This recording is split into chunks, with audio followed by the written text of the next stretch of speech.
সময় সময় না কোনো কিছু দিয়েই ভাত খেতে মন চায় না।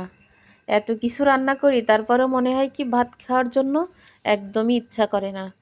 তা একটু ঝাল ঝাল করে চিংড়ি মাছ ভুনা করলাম, দেখি ভালো লাগে কিনা। আমি যেভাবে রান্না করি জানি না এর থেকে ভালো রান্না করা যায় কিনা, তাই কিন্তু আমার কাছে মাঝে মাঝে একদমই ভালো লাগে না।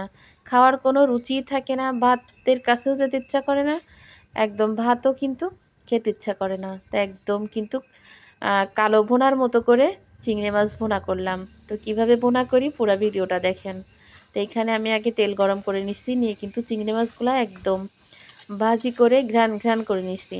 মন চাচ্ছিল এইভাবে ভুনা করার জন্য, আবার অনেক সময় কিন্তু মশলা ভুনা করে তারপরে চিংড়ি মাছ দিয়ে ভুনা করি। তো আজকে মন চাচ্ছে আমি এইভাবে ভুনা করি, এই জন্য একটুখানি লবণ দিয়ে, হলুদ দিইনি, একটুখানি লবণ দিয়ে গরম তেলের ভিতরে চিংড়ি মাছগুলো দিয়ে এপিট এপিট করে কিন্তু অনেকক্ষণ ভেজে নিছি। মাছগুলা বেশ বড় বড়, ক্যামেরাতে বোঝা যাচ্ছে না। তো মাছগুলা স্বাদও আছে, একদম তাজা নদীর চিংড়ি ছিল।